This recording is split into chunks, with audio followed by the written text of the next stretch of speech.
Pai, do Filho e do Espírito Santo. Amém. Queridos amados cristãos ortodoxos, irmãos e irmãs em Cristo, estamos hoje na quarta leitura do Triódio, no quarto domingo, e o último antes de iniciarmos o grande combate da Quaresma, que se inicia logo mais à tarde, nas vésperas do perdão.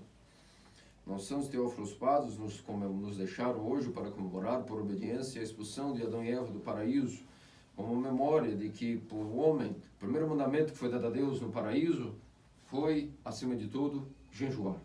E todos os frutos que foram permitidos às árvores a serem comidas no paraíso, houve uma em que não era possível comer. Houve um mandamento, não coma desta árvore, ou seja, uma ação. O primeiro mandamento que garantiria o seguinte: porque se comeres dessa árvore morrerás. Significa, portanto, que o primeiro mandamento de vida eterna, para que a pessoa possa ter vida eterna, é o jejum.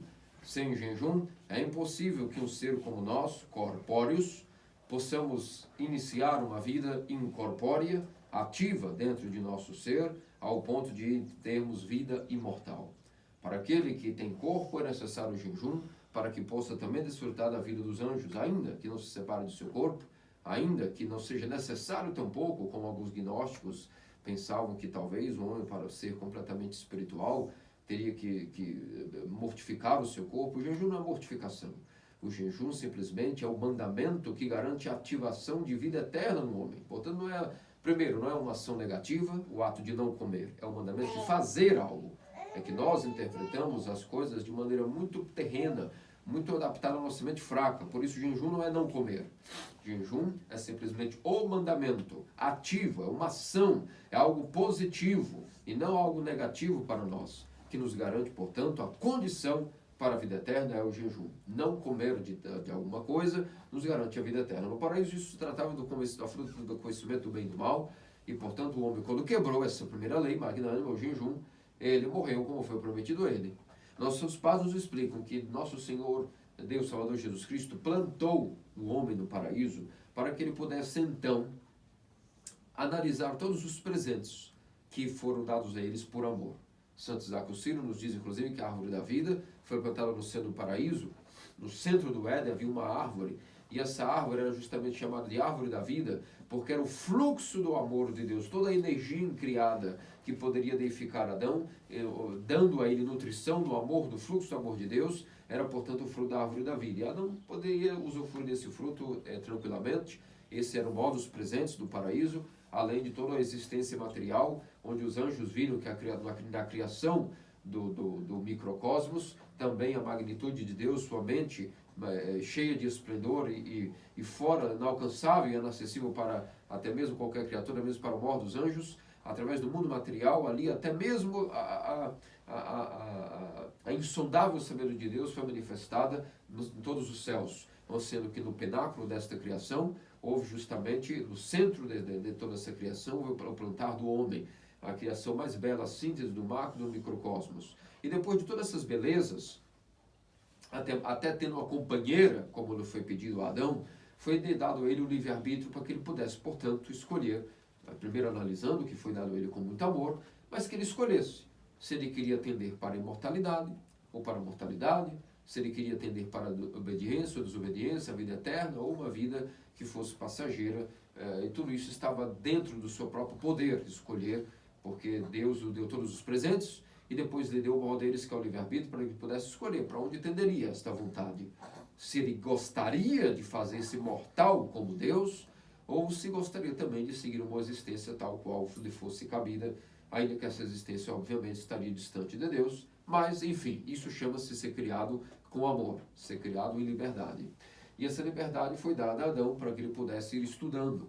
Então, nossos pais nos dizem que Adão talvez passou no paraíso 6 horas. Outros talvez analisem que Adão tenha passado 100 anos. Outros dizem que talvez passou 6 dias. Mas não temos como contemplar da onde nossos santos padres tiravam essas conclusões, porque eles tinham a mente já elevada, a mente purificada, que contemplava os mistérios de Deus. Nós não temos como abarcar esses conhecimentos, e nem tampouco isso vai nos interessar na prática do tema do domingo de hoje. Apenas estou aqui passando um pente fino daquilo que é a teologia que nossos padres nos deixam para o domingo de hoje. Portanto, o fruto do conhecimento do bem e do mal era comparado também a uma figueira, porque narra o livro do Gênesis, através das escritos de Moisés, que logo em seguida Adão e Eva deram-se conta da perda da imortalidade, deram-se conta que haviam transgredido o mandamento de não jejuar, de jejuar, perdão, acabaram por tecerem rapidamente algum tipo de coberta para suas partes, porque começaram a sentir a chamada vergonha, coisa que não existia antes, e passaram, portanto, percebendo que estavam nus, ou seja, sem a graça de Deus, sentiram agora vergonha, e nus estavam sem a veste da incorruptibilidade, a veste da imortalidade, foram dotados, presenteados agora com um corpo animal, coisa antes que eles não tinham. Existia um outro tipo de corpo para Adão e Eva, que nós também não temos por que ficar imaginando como era, porque isso também não vai mudar em nada o nosso arrependimento. Mas o ponto aqui é que receberam um corpo agora animal, conforme a existência que passariam a ter mortal, sendo eles agora os reis da criação, foram colocados entre o reino animalia para que pudessem, portanto, existirem, simplesmente existirem. E nisso sentiram vergonha, e por terem vergonha, obviamente agora nessa existência animal, digamos assim, humana, animal, passaram a cobrirem-se. E usaram o quê? Folhas de figueira. Por isso nossos santos padres dizem que a primeira árvore que eles viram depois que caíram e perderam a visão divina, e obviamente o paraíso, Jesus estava para eles daquela mesma maneira, a primeira coisa que eles fizeram foram tecer para si vestes através de folha de figueira. Portanto, teologicamente isso também é compatível, porque o figo é uma fruta que nos dá, é muito sensual. Nós olhamos o figo e temos muita vontade de comê-lo, mas o seu suco é muito viscoso, não cai bem no paladar, e as suas folhas, quando é muito difícil o acesso a pegar o figo, temos que passar, colocar nos braços e o nosso tronco entre aqueles galhos, e isso não é nada confortável porque as folhas são muito ásperas. Portanto, esse é o significado do conhecimento do bem e do mal e do fruto do pecado. Aparentemente, o pecado é extremamente doce aos nossos olhos, mas quando ele cai dentro de nós, cai no estômago e no paladar, trata-se de algo bastante amargo, ou seja, algo que nos traz doenças, a perda da mortalidade e todo tipo de enfermidades numa existência simplesmente terrena e passageira. Por isso, mesmo assim, nosso Senhor não abandonou Adão, e quando ele soluçando, gemendo e chorando, batendo as mãos nos olhos e nos peitos, como nós lemos nas vésperas de ontem, na liturgia e no cânon para esse domingo, Adão, assim que foi expulso do paraíso, começou a sentar na sua porta, onde o querubim estava agora com a cruz flamejante, impedindo a entrada no paraíso para todos nós agora mortais. Paraíso esse que só seria aberto agora futuramente com a chave do reino dos céus, que seria a própria cruz de nosso Senhor e Deus Salvador Jesus Cristo, onde o próprio ladrão foi digno de contemplar a glória de Deus e entrar no paraíso naquele mesmo dia da paixão do Senhor. Agora, para todos nós mortais, estaria fechado para sempre. Então Adão senta nas portas do paraíso de cócoras e começa, portanto, a soluçar, gemer e chorar, dizendo: por uma só transgressão agora perdi todo o paraíso das delícias, todo o paraíso de felicidade, e, portanto, não sou eu, mas todos os meus descendentes agora terão que nascer nessa realidade, pagar por aquilo que eu cometi, por uma só transgressão. Ai de mim, minha alma, maldito de mim. Mas, mesmo assim, nosso Senhor e Deus Salvador Jesus Cristo, vendo que Adão estava arrependido, prometeu a ele que um dia viria aquilo que seria de sua descendência, algo que esmagaria a cabeça da serpente, e prometeu a ele que viria o Salvador e o resgataria. E isso é que nós agora vamos caminhar, uma escada espiritual durante a quaresma para chegarmos com os olhos espirituais purificados, para contemplar o dia que finalmente houve o reencontro de Adão com Deus, de uma maneira não apenas mental nem psicológica, mas real, onde ele foi resgatado por essa própria voz que o falou no paraíso, e andava, se comunicava com ele, ensinava a ele coisas, permitia que ele tivesse liberdade, que ele fosse um cientista, um pesquisador e sondasse as naturezas criadas, as naturezas dos animais, até a sua própria natureza ele podia sondar.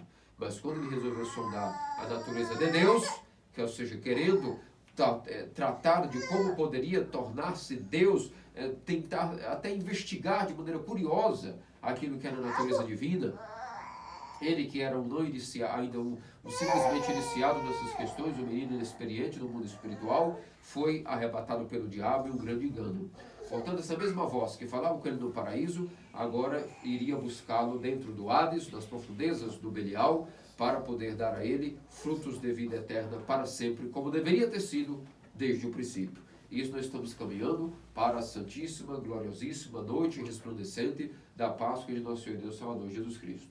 Mas antes de chegarmos à Páscoa, onde Adão, punido por ter investigado as naturezas divinas, sendo grande ainda ignorante dessas questões, não contentando-se em estudar apenas as naturezas dos animais, as naturezas dos vegetais, dos minerais e de si mesmo, sendo um curioso e enganado pela serpente perniciosa, por esse engano tendo caído no calabouço mais profundo, na morada mais funda que podia existir no Hades, agora, para que possamos entender o que é que leva alguém a poder galgar os frutos de arrependimento de Adão, nós que somos filhos dele, para sermos feitos também filhos do novo Adão, através da participação desses sofrimentos, paixão, morte e ressurreição de nosso Senhor, através do nosso batismo. Temos que primeiro entender agora como vamos utilizar essa quaresma para podermos ativar o nosso arrependimento e, por conseguinte, ativar toda a energia e o poder que um cristão ortodoxo recebe quando a graça de Deus vai para as profundezas de seu dons, de seu coração no dia do batismo. Essa energia, essa força tem que ser aos poucos, como podemos dizer, ativada dentro de nós. Isso se dá através da vida praxis, a vida de prática dos mandamentos. E o primeiro mandamento que estamos hoje falando, portanto, é jejuar. Jejuar significa alegremente estar fazendo a primeira vontade de Deus, que foi o primeiro mandamento do paraíso, do qual nos dá a vida eterna. Portanto, o jejum é algo digno de ser feito de alegria, porque quando estamos jejuando, sabemos que estamos adquirindo imortalidade. Então, é algo de se fazer feliz. Esse é o primeiro timbre do clima que temos que entrar na quaresma. Se estamos entrando com medo do que vem amanhã, com medo de que a partir da manhã só comeremos após o pôr do sol, que as qualidades de comida serão cortadas, que hoje é despedida do queijo, que amanhã não temos mais doces, se esse for o clima do jejum, é melhor rapidamente nos concentrarmos nesse sermão, para entendermos que, na verdade, o começo do jejum e o seu meio, o seu fim, tudo tem que ser feito em alegria. O ato de jejuar é um ato de alegria, porque dele vem a vida eterna. Se é esse o motivo, creio que não há por que ficar aqui em demagogia explicando por que alguém deve ser ou não feliz e jejuar.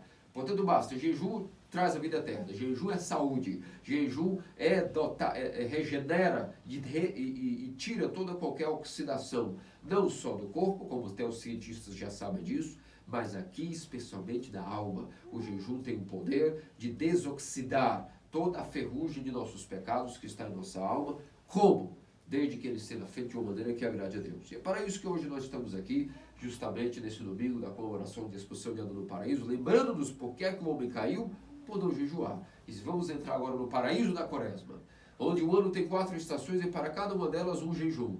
Mas esse jejum especialmente é de 40 dias, é o mais honrado, o mais de clima fúnebre, mas o mais poderoso, o que mais dá poder ao homem para que ele possa entender o que é o cristianismo, é esse jejum da quaresma, porque é o que honra a paixão, morte e ressurreição de nosso Senhor Deus Salvador Jesus Cristo, um dos acontecimentos mais gloriosos da existência do homem e Deus. Portanto, meus amados cristãos, vamos entender, portanto, agora se jejuar é o motivo de vida eterna. Qual é a maneira correta que agrada a Deus, conforme jejuamos, e qual é a maneira que desagrada a Deus. É por isso que a Santa Igreja no Triódio, quando inaugurou o Triódio, nos deu primeiro o domingo do publicano e fariseu. Vimos aí o que é uma oração e o jejum que agradam a Deus, e o que é o orgulho e a autojustificação que desagradam a Deus.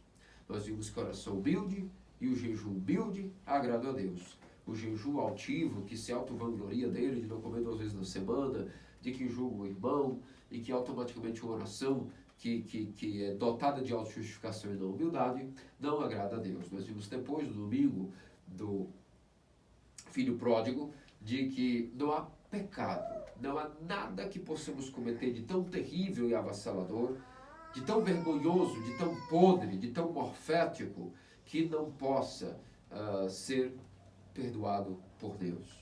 Não há nenhum poder de um inimigo, nenhum poder demoníaco, nenhum demônio, nenhum inimigo nosso pode impedir de que Deus possa perdoar-nos qualquer tipo de pecado, ilimitado seja a sua gravidade, porque para o poder do arrependimento não há inimigo nem demônio que possa conter. Todo pecado arrependido pode ser perdoado. E nós vimos, portanto, que Ao contrário disso, aquilo que é a falta de misericórdia e compaixão passa a ser algo que é incompatível com a natureza de Deus, que é perdão, que é compaixão para todo tipo de pecado.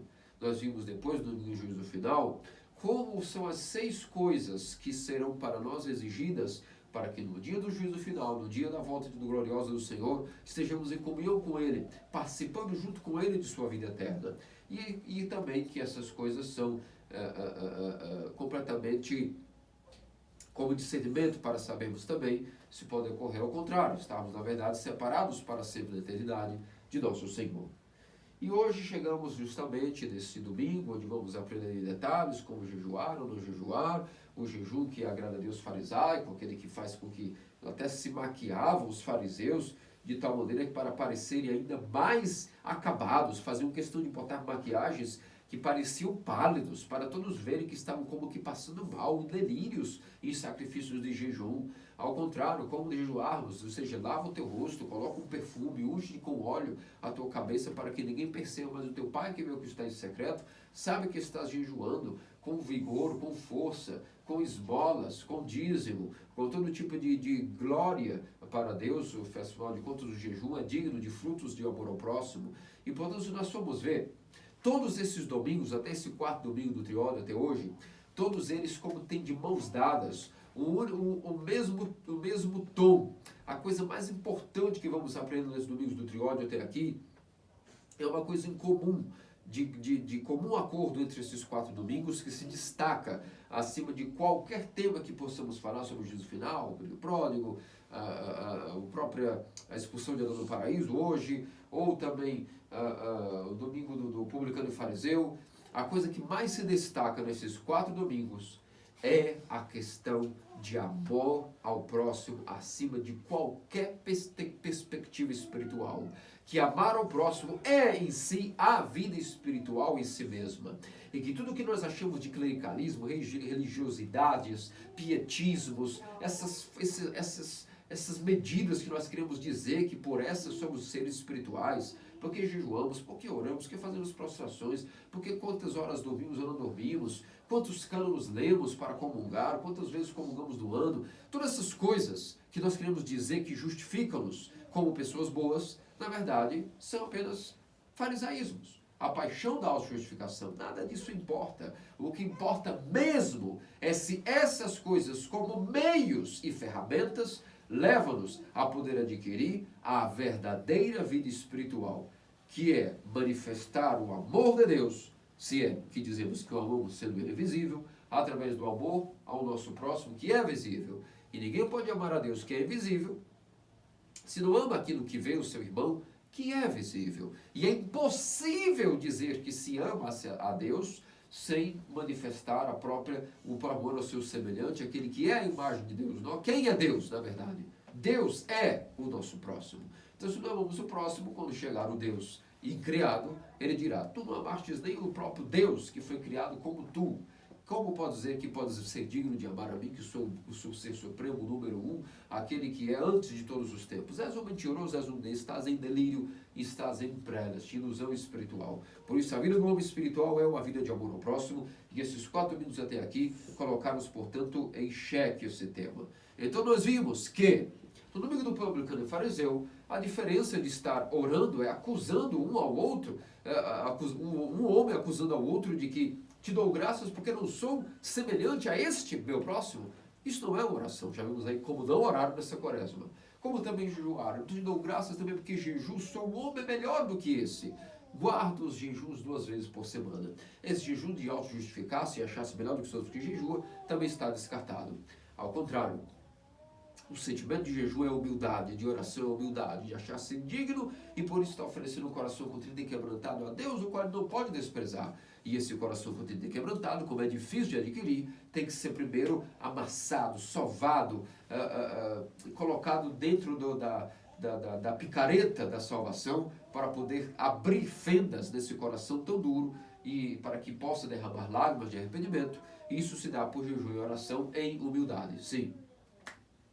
Depois, nós vimos a respeito também daquilo que é a diferença entre ser um pecador que se arrepende e, portanto, pensa na misericórdia, na compaixão, no amor que nosso Senhor Jesus Cristo tem para conosco, e que não há obstáculo que possa impedir-nos de estar vinculando-nos a esse amor. Nem mesmo o pior dos pecados, mas o pior das vidas pode nos impedir de estarmos imersos no amor e misericórdia de Deus.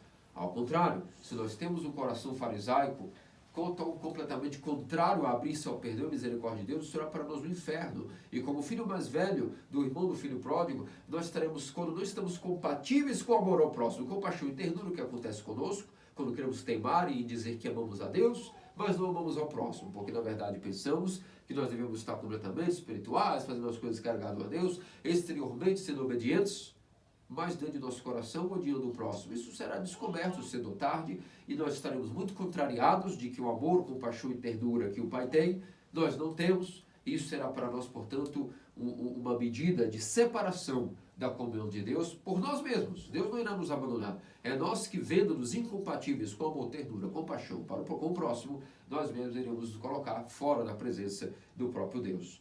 E no domingo do juízo final, vemos exatamente o que é que nos colocará para a vida eterna, para todo sempre, em toda a eternidade, senão os 6 tipos de amores físicos e espirituais que tem como centro o amor ao próximo. Nada foi perguntado àquelas ovelhas ou àqueles cabritos se eles haviam jejuado, quantas horas por dia, quantas quaresmas, se haviam feito tantas vigílias, ficado de pé nos ofícios, quanto tempo. Não, quantas prostrações, como iniciaremos agora também a quaresma, um período de N prostrações. Portanto, tudo isso não foi perguntado a eles se haviam cumprido essas coisas, mas foi perguntado a eles os 6 tipos de amor e caridade, físicos e espirituais, se foram cumpridos ou não.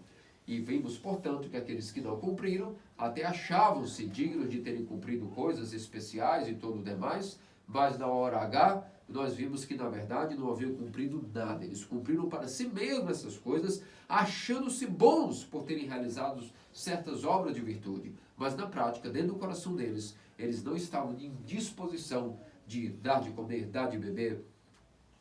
Ainda que faziam caridade segundo a caridade deles, na prática eles eram fechados. Eles não davam de comer aos necessitados, nem de beber, nem assistiam os enfermos, nem visitavam os presos, nem acolhiam os estrangeiros. Portanto, viram que a falta novamente de amor ao próximo os separou para toda a eternidade da comunhão com nosso Deus, com nosso Pai Celestial, nosso Senhor e Deus Salvador Jesus Cristo, e a comunhão eterna do seu divino e unificador Espírito. Por isso, meus amados cristãos ortodoxos, vimos aí que o amor ao próximo se destaca extremamente como cerne de nossa vida, e é impossível começar a entrar no jejum da quaresma sem entender que o homem espiritual, o centro da vida espiritual é o amor ao próximo. Se ama a Deus através do amor ao próximo. E para que vocês possam entender isso de maneira melhor, separei um trecho das homilias de Santo Isaac o Sírio. Em sua homilia 71, ele nos mostra exatamente, o nosso sábio Isaac Sírio, Modos Ascetas, como se dá esse entendimento de que tudo para nós é o amor ao próximo. Tudo, 24 horas devemos estar com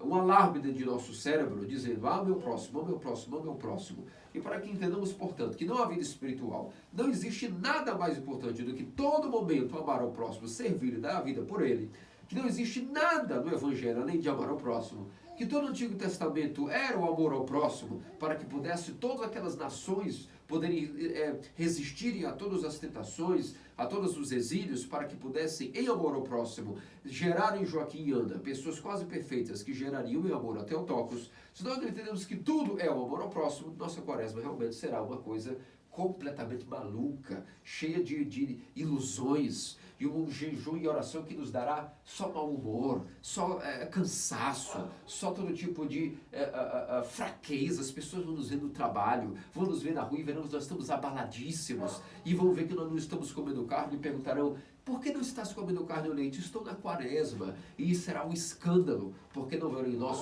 fogo, vigor, não verá aquele fogo ardente de amor ao próximo por estarmos jejuando. Verão apenas um homem caquético, farisaico, magrelo, que está com preguiça, que está sonolento, que boceja, porque simplesmente o seu açúcar está baixo, ou porque tudo isso falta de entender o que significa a vida em si mesma, a vida de amor ao próximo. E por isso Santo Isaac o Sírio, em sua homilia 71, nos diz o seguinte a respeito dessas coisas que aqui estamos falando.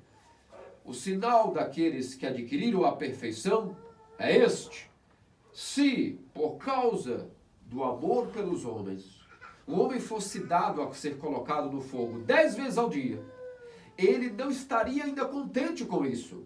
Como mesmo Moisés disse para Deus: se agora tu irás perdoar os pecados deles, perdoe, mas se não, apaga-me do livro que tu escreveste. E da mesma forma, abençoado Paulo, que disse: porque eu poderia dar a mim mesmo como anátema diante de Cristo pelos meus irmãos. E de novo, agora eu me regozijo em meus sofrimentos pelas nações.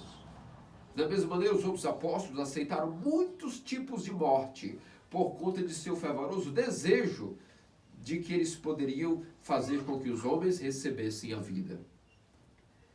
Mas a soma de tudo isso é que o próprio Deus, o Senhor, submeteu, deu-nos e rendeu-nos seu próprio Filho à morte na cruz, pelo fervorente amor, pelo fervoroso amor que ele tem pela criação.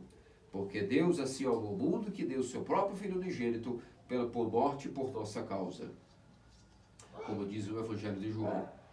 Não é portanto, por causa de que ele não poderia nos redimir de outra maneira. Se ele quisesse, ele poderia. Mas é devido ao seu amor transbordante, manifestado aí, portanto, que ele quis nos ensinar a nós como se dá o amor. E pela morte de seu Filho unigênito, ele tornou-nos próximos a ele novamente. Sim, se ele tivesse qualquer outra coisa mais preciosa, ele teria dado também a nós, para que nossa raça pudesse ser feita dele novamente. Por causa de seu grande amor para conosco, e não apenas pelo seu prazer em violentar a nossa liberdade, ainda que ele é capaz de fazer isso, nosso Deus, mas ele escolheu para que nós possamos nos aproximar dele pelo amor de nosso entendimento. Por causa de seu amor para conosco e obediência ao seu Pai, Cristo alegremente tomou sobre si insultos e tristezas e tribulações, conforme a Escritura nos diz. Pela alegria ele foi enviado e suportou a cruz, mesmo suportando até mesmo aquilo que é a vergonha e ignomínia. Por essa razão, o Senhor disse na noite em que ele iria ser traído: esse é o meu corpo que eu dou para a vida do mundo, para que o mundo tenha vida. E esse é o meu sangue, o qual derramo por muitos para a remissão dos pecados. E novamente ele diz por nossa causa, eu santifiquei a mim mesmo. Desta maneira, quando os santos se tornam perfeitos, eles todos adquirem, portanto, essa perfeição, e isso se dá pelo superabundante derramar de seu amor e compaixão para com todos os homens que eles assemelham a Deus. Os santos buscam eles mesmos o sinal da completa semelhança a Deus, que é serem perfeitos naquilo que é o amor ao próximo. Até mesmo os padres monásticos fizeram isso da mesma maneira. Quando eles lutaram para carregar e suportar sempre neles aquela perfeição e semelhança, ou seja, a plenitude da vida de nosso Senhor e Salvador Jesus Cristo. É dito, por exemplo, aqui Santo Isaac nos dará alguns exemplos do que ele está falando, que até os santos padres, quando foram ao deserto e pensaram se fazer monásticos, eles fizeram isso visando adquirir a perfeição. Que perfeição? O amor ao próximo. É dito que o abençoado Antônio Grande do Egito, nunca resolveu consigo a fazer algo que pudesse beneficiar a ele mais do que seu próximo, porque ele possuía a esperança de que o lucro, o benefício ao seu próximo, seria também a ele o seu mais excelente trabalho e obra. Além do mais, é dito também a respeito de Abba Agathon, de que ele costumava dizer: eu desejo encontrar um leproso para tomar o corpo dele e dar o meu para ele. Você vê aí o perfeito amor? Mesmo nas coisas exteriores, ele não podia, Abba Agathon, conter-se em dar o descanso ao seu próximo. Ele possuía uma faca e certa vez o irmão veio a ele e só de olhar Abba Agathon percebeu que ele teve um desejo por aquela faca, tomou gosto por aquela faca, e o santo não permitiu que aquele homem deixasse sua cela sem levar isto como presente. E aqui e há muitas outras coisas que foram escritas a respeito deste homem. Portanto, meus amados cristãos ortodoxos, vemos que todo o centro da vida monástica, todo o centro a vida dos santos, eram santos porque adquiriram a perfeição. Isso é que adquiriram a perfeição, adquiriram o quê? O amor ao próximo acima de toda e qualquer coisa. Isso para eles era um código de honra, era o seu modo de vida dos santos. Nós, por exemplo, quando imaginamos a vida de Antônio Grande e os monásticos, nós pensamos, essas pessoas foram se isolar em alguns lugares desérticos, e como que eles vão ministrar o amor ao próximo desses lugares desérticos? Isso é algo incompatível. Eles se isolaram porque justamente não queriam estar perto das pessoas, para que não pudesse perder tempo ministrando uma caridade e pensasse só em salvar a sua alma. Errado, erradíssimo, completamente fora de questão. Os santos padres jamais inventariam, através do Espírito Santo, um modo de vida que o fruto fosse ser individualistas, eremitas, longe do próximo e não tivesse como ministrar o amor. Errado! Quem pensa assim, ou como muitos creem que são clérigos, estão retirados para poder estar adquirindo apenas uma melhoria, um aperfeiçoamento de si mesmos, pessoas que entram hoje em dia na vida monacal com esse tipo de timbre, estão em alto erro espiritual, um grande preleste, precisam de ajuda, estão enfermos, estão na UTI espiritual. Os nossos santos padres, quando fundaram esse modo de vida monacal, nunca foi pensando em afastarem-se do próximo. Ao contrário, nosso Abbe Isaac Sírio até mesmo nos diz que, em outro trecho de suas outras homilias, de suas homilias ascéticas, que na verdade os santos padres inventaram esse modo de vida entre muitas coisas do mistério da vida monacal. Um dos motivos pelos quais foi inventada a vida monástica é porque, isolando-se do próximo, eles iriam proteger a si mesmos, pecadores que eram, de estar vendo toda a falta de caráter, toda a debilidade, as lacunas do caráter humano que existem em cada um de nós. Todos nós temos nossas coisas raríssimas, nossos defeitos raros, que cada um de nós, quando vamos analisando os nossos defeitos dos outros, em vez de olhar os outros, devemos olhar os nossos, mas infelizmente também olhamos os outros, e vemos que cada um de nós possui coisas raríssimas. Eu possuo coisas enlouquecedoras que realmente ninguém pode entender, assim como cada um de vocês também, se forem sinceros, verão que cada ser humano na vida queda possui coisas raríssimas, que se diz assim, como é possível que uma pessoa racional pode cometer tais coisas? Pois bem, esses somos nós, os seres humanos. Portanto, os santos padres, quando inventaram a vida monacal, entre outras coisas, foi para que justamente não, vivendo afastados do próximo que tanto amam, não pudessem ser expostos, estarem vendo, devido à convivência, à intimidade, as fraquezas, as lacunas de caráter e a debilidade do ser humano. E então, não sabendo que eram fracos, não pudessem cair em julgamento do próximo. Então, como que, vendo só de longe, automaticamente foi o amor supremo dentro do coração deles que os fez tecer esse modo de vida, onde, vendo de longe o próximo, das montanhas dos desertos, isolando-se por amor, eles apenas veriam todos como bons. Porque se não convivem, não veem os defeitos. E se não veem os defeitos, para os monges, todos nós somos bons. Eu sempre, quando penso nos nossos monges em Boston, especialmente meu pai espiritual, metropolitano de Boston, penso que ainda bem que essas pessoas vêm do outro lado do Atlântico, acima do hemisfério, acima do Equador. Porque se convivessem aqui perto de nós, eu creio que só decepcionaríamos eles. Ainda bem que nos amam muito, porque estão lá longe e não estão expostos às nossas loucuras. Nós, os latinos, completamente cheios de paixões, de ingratidão, em cima de tudo, muita ingratidão. Por isso, eu sempre aplico isso, quando raciocino, medito essas coisas, penso em nossos bons em Boston. Como nos estimam, porque não nos conhecem, não convivem.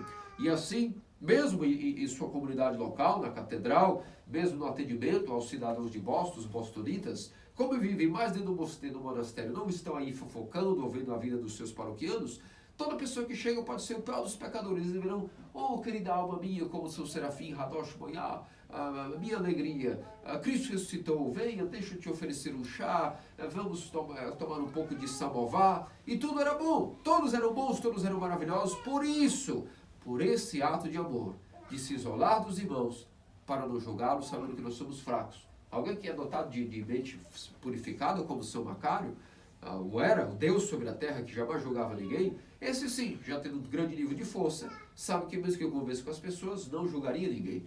Mas quem pode dizer que está preparado para esse nível? Por isso, essa é a razão pelo que os monges fundaram esse modo de vida monacal através do Espírito Santo. Recolheram-se do mundo para não julgar o mundo. Porque só é o juiz do mundo, nosso Senhor Deus Salvador Jesus Cristo. E mesmo ele disse, eu não vim para julgar o mundo nem condená-lo, mas para salvar e dar a minha vida por ele.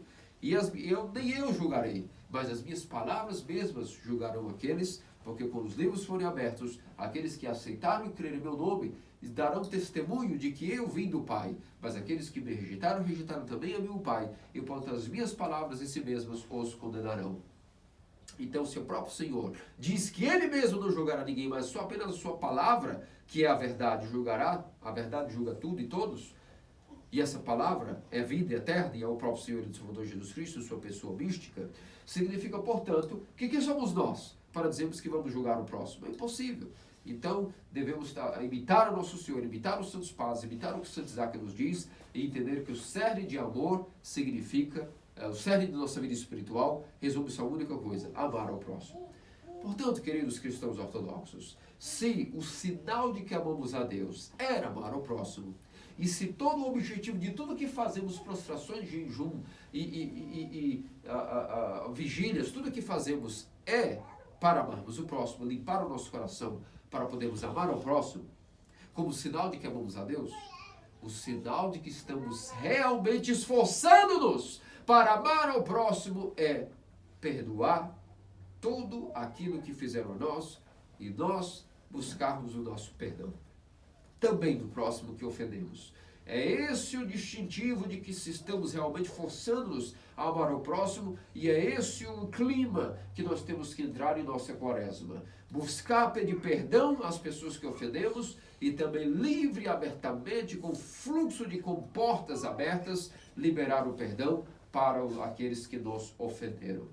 Quando eu digo liberar o perdão, não significa que isso seja uma coisa fácil, todos nós sabemos que não é algo assim automático, como um piscar de olhos. Mas o que Deus busca de nós é o esforço, é nunca justificar dizendo, por exemplo, eu não buscaria o perdão, mesmo sabendo que estou errado, meu coração é duro e prefiro ficar comigo, guardar para mim essa situação toda, mesmo sabendo que estou errado, mas ter forças para pedir perdão eu não tenho, porque é algo muito difícil para mim. Fechar-se dessa maneira é um grande sinal de que não amamos o próximo. Ao mesmo tempo, dizer, eu sei que tenho razão, portanto não perdoarei aquela pessoa que me ofendeu.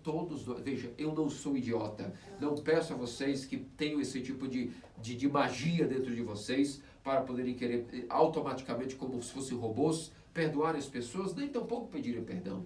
Mas o que nós estamos dizendo aqui, que Deus nos pede, é que o esforço para poder pedir perdão e perdoar tem que estar ativo. Nunca justificado dizendo, estou errado e portanto é o meu jeito e me fecharei, não pedirei perdão e não mudarei. Ou, sei que estou certo e portanto é muito difícil para mim.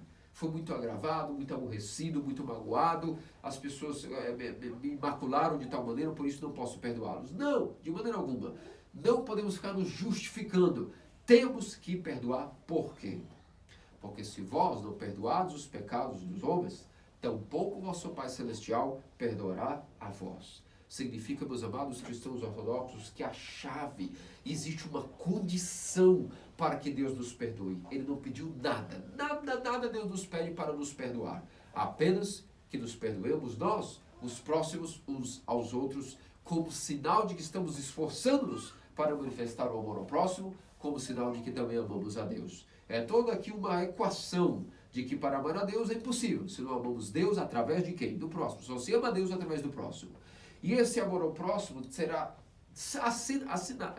assinalado, selado com o distintivo de que estamos esforçando-nos para amar ao próximo através de perdoar os pecados dos homens, para que o nosso Pai Celestial perdoe os nossos. Isso é muito sério, porque a igreja anciã, a igreja primitiva e até mesmo o nosso santo monastério tem grande seriedade, é algo muito sério de fato, de que, por exemplo, as pessoas que por acaso não são capazes de perdoar alguém, que guardam rancor de alguém, de algum próximo, um parente, ou seja, quem for, essas pessoas, por exemplo, têm raivas para com líderes, talvez que os machucaram, políticos ou não importa. Se nós guardamos realmente mágoa e rancor para com o nosso próximo, significa, portanto, que nosso Pai Celestial No dia do juízo não lembrará de nós, não nos perdoará, e essa mesma medida que nós não perdoamos o próximo, Deus tampouco não nos perdoará. Porque como pode ser Ele, do qual nos deu tudo de graça, nos deu toda a vida eterna, nos deu todo o amor, toda a criação, se Ele mesmo nos perdoa tudo, Ele que nós devemos tudo a Ele, Ele não nos deve nada, e mesmo assim Ele nos perdoa. E para a mente de Deus é inadmissível que o ser humano que é devedor de Deus infinitamente não tenha e recebe perdão gratuito, não possa manifestar essa mesma lei ao seu próprio semelhante, porque quem é melhor do que o outro que não tem pecados para dizer que não é capaz de perdoar aquele semelhante? Que sim, pode ter algum pecado, mas acaso esse pecado do próximo supera o nosso? Claro que não, porque o meu pecado eu não pude evitar e sou culpado. Mas os pecados dos outros eu nem tenho como evitar, portanto eu não tenho nada a ver com eles. Portanto, na hora da fila do juízo, eu não serei julgado pelos pecados dos outros que não poderia evitar. Eu serei julgado pelos meus pecados que pude evitar e não evitei. E, portanto, isso me coloca no fim da fila como o pior dos pecadores e no começo da fila como o primeiro dos pecadores será julgado acima de toda a criação. Isso é muito sério. Às vezes é difícil a pessoa perceber e entender isso, de que ela sim, cada um de nós, na hora do juízo, seremos os julgados. Não o próximo. O próximo é que não nos interessará. Naquele momento só os nossos pecados serão julgados a nós. Os demais é que não é da nossa conta, entende? Agora, se nós não perdoamos essas pessoas, sendo que nós somos tão pecadores quanto elas, ou, na maioria das vezes, pior pecadores do que elas, e nós devemos muito a Deus pelos nossos pecados, e não expressamos o perdão àqueles que são de nossa mesma natureza, como pode ser que Deus agora, que perdoaria-nos gratuitamente, poderá agora aceitar que nós não fomos dotados de gratidão para com a sua lei suprema, de que sendo Ele, sendo nós devedores de todas as dívidas inimagináveis a Deus, e mesmo assim Ele sem nos dever nada, nos aniquila as dívidas, nos rasga nossas células de pecados pelo seu amor, como pode ser que nós não aprendemos dele essa manifestação de amor e não possamos replicar isso para o próximo? Estamos condenados. Se não perdoar os pecados dos vossos irmãos, tampouco vosso Pai Celestial perdoará a vós. É por isso que há que esforçar-nos. Todos nós sabemos, eu também sei, de que quando alguém nos fere, nos magoa, é difícil conseguirmos manifestar o perdão. Mas Deus não nos pede magia nem que sejamos robóticos. Ele quer o nosso esforço e a ausência de autojustificação farisaica de que não, no fundo eu sou assim mesmo, não mudarei, ou jamais reconhecerei que estava errado, ou eu sei que estou certo e, portanto, ainda que estou certo e tenho certeza disso, tampouco irei perdoar misericórdia e perdão para aqueles que estão errados. Veja, isso é contrário à vida espiritual. Isso não é sinal de esforçar-se a amar o próximo. E, portanto, alguém que entra na quaresma e oferece o jejum e oração sem antes estar refletindo esse sentimento, toda sua oração e jejum serão inválidos e não agradáveis a Deus. Porque foi dito, quando jejuardes, não desfigurai vossas faces com maquiagem como os fariseus, para parecerem mais pálidos e serem vistos nas praças como coitados. Mas lavai o vosso rosto, ungi vossa cabeça com óleo. Quem é essa cabeça com óleo que deve ser ungida?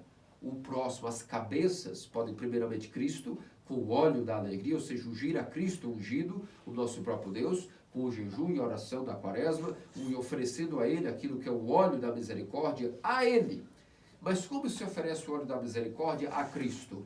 Através de ungir a cabeça dos outros Cristos, ou seja, o nosso próximo. E como ungimos a cabeça de Cristo? Através de ungir a cabeça do próximo. Em grego, o ato de misericórdia esmola, assim como o ato também de azeite, são a mesma palavra, tem duplo significado no contexto. Oleos significa justamente aquilo que é ou azeite, ou também o ato de derramar no próximo misericórdia, jogar uma moeda, dar caridade, visitar o próximo, dar de comer, dar de beber, assistir o prisioneiro na prisão, cuidar do enfermo e abrigar e dar hospedagem aos desabrigados, significa ungir a cabeça de Cristo com óleo. Essa cabeça que é Cristo também são todos os cristãos, são todas as criaturas, seres humanos de Deus, que são também Cristo, está neles. Cristo é o seu Criador e sua imagem e semelhança de nosso Deus. E é assim que devemos ver cada um dos outros irmãos. Todos, assassinos, estupradores, prostitutas, todos são Cristo. E ungimos a cabeça de Cristo através de ungir a cabeça dessas pessoas com alegria, com amor, com caridade, com paz, com estudo, com companhia, com psicologia, com pedagogia, escutando suas tristezas, dando tempo, dando atenção, dando suporte e, claro, a doação física monetária, que também é importante, porque todos precisam também de esmolas. Portanto, um discernimento para entendermos como jejuar, como ungir a cabeça com óleo, significa isso. Quando jejuares, unge lá o rosto e unge tua cabeça com óleo. Tua cabeça é Cristo. E Cristo é justamente os teus irmãos, e essas são as outras cabeças que deves ungir. Ao mesmo tempo, fazeis tudo de maneira que teu Pai Celestial, que vê, te dará a recompensa. Porque esses que manifestam, que estão jejuando, e saem falando que na quaresma não come isso, não come aquilo, já receberam aqui a sua recompensa. Mas, na verdade, invista numa balança, num tipo de economia, de poupança, que é de vida eterna. Porque onde está o teu tesouro, aí está também o teu coração.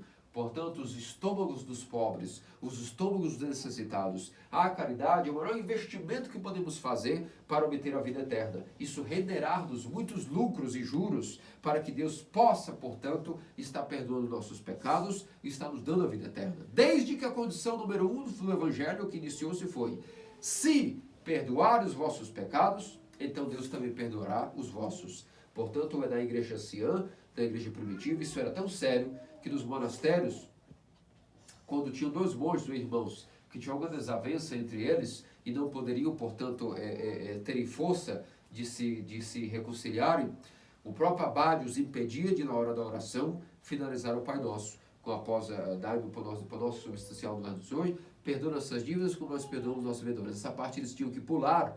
Por quê?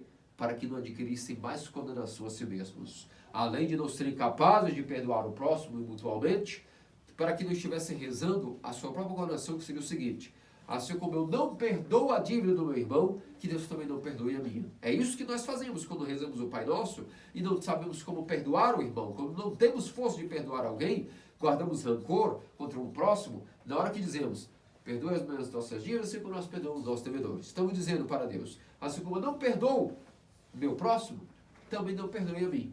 Ó Deus, para que não adquiramos tal condenação, os santos abades da igreja anciã e primitiva proibiam os irmãos de até mencionar essas palavras do Pai Nosso como epitimia, como obediência, até que tivesse força de resolver a questão entre eles. Nosso abade, Padre Pantelimo de Boston, quando nos instruía muitos a respeito de como entrar na quaresma, ele sempre dizia o seguinte: ele sempre imaginava, o Padre Pantelimo, que a quaresma é como uma arena de combate. Isso me ajuda muito também, principalmente amanhã, na segunda-feira da limpeza, a semana da limpeza, a semana mais dura. A partir de amanhã é a semana mais dura das 6 semanas da quaresma, a semana da limpeza é a mais difícil. Se sobrevivemos a essa, chegamos vivos, é porque Deus nos fortaleceu. E, portanto, sempre penso naquele momento que é uma selva de combate. Existe uma farda que nós vestimos, existem ali poucos suplementos, temos uma faca na mão e nada mais. A força agora está em nossa vontade de vencer. Não há nada que ninguém fará isso por nós. E nosso Padre Pantelimo tinha um pensamento semelhante. Ele imaginava que a quaresma era um estádio de corrida, onde a pessoa dava a largada e tinha que novamente chegar até a cruzar a linha de chegada. Só que ele dizia que existia um problema. Algumas pessoas que não soubessem iniciar a quaresma dotados de perdão eram como um corredor que tivesse as suas pernas amarradas, piadas, atadas. Então, como ele iria correr, iria chegar à linha de chegada? Impossível. Não conseguiria concluir a quaresma. Assim também é para aqueles todos que iniciam a quaresma com o coração sem purificar-se em perdão ao próximo. É por isso que os santos padres frisam, batem na tecla de maneira muito violenta, antes de entrarmos no primeiro degrau da quaresma, que se não perdoados vós mesmos vossos pecados, tampouco vosso Pai Celestial perdoará a vós as vossas dívidas. Portanto, meus amados cristãos ortodoxos, temos que nos esforçar a abrir a nossa mente de que é simples. Quer uma ajuda, como nós podemos esforçar-nos ao menos para perdoar? Porque o perdão às vezes vai contra a nossa própria natureza humana caída. Parece que estamos esfregando uma gilete ao contrário de nossa pele, esfolando-nos. De tão difícil às vezes que é perdoar alguém. Mas, basta entendermos o seguinte: imaginemos Deus, a presença da mente divina e na hora do nosso julgamento. Deus, cheio de amor, cheio de compaixão, diz: está tudo bem, filho meu. Assim como estás chorando com lágrimas, assim como estás pedindo perdão, tudo que tu faz, eu te perdoo. Eu morri na cruz para que tu tivesse a tua salvação. Eu sofri todo o escárnio, todas as perseguições, todo o tipo de cusparadas, bofetadas e chicotadas por ti. Por que não te perdoarei? O que é que me impediria de perdoar, se toda a minha natureza é amor, compaixão, ternura? E para isso que eu vim, para salvar os pecadores. Eis que a mim não me agrada, não lês na Escritura, filho meu.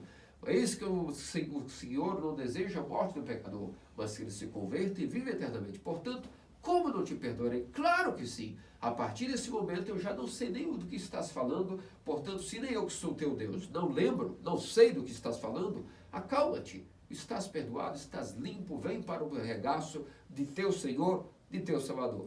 Se isso é capaz de ser ouvido de nossa alma pecadora diante de Deus, e se trouxemos na memória os nossos pecados nesta imagem, e vemos que é possível, se não é um delírio, isso pode ocorrer, desde que tenhamos arrependimento, como pode ser que ao sair dessa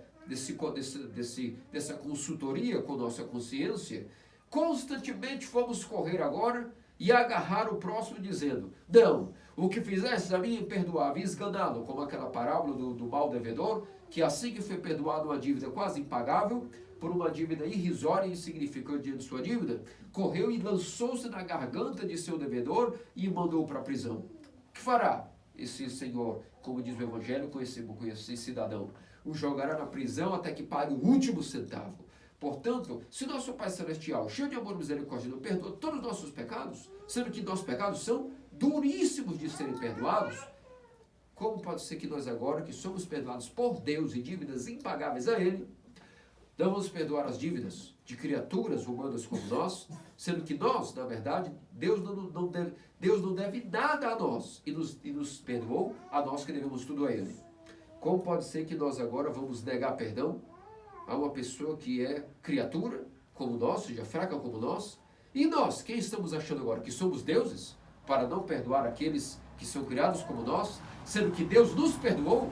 É colocar-se como no lugar de Deus não querer perdoar alguém. E por isso será um pecado gravíssimo, não perdoado, e essa mentalidade fará com que o homem seja afastado completamente da comunhão com Deus nesta vida. A quaresma não terá frutos, portanto, se for baseado nesse temperamento, e também na vida eterna esse homem pode até clamar que foi um cristão ortodoxo e fez muitas quaresmas, mas será: afasta de mim, maldito.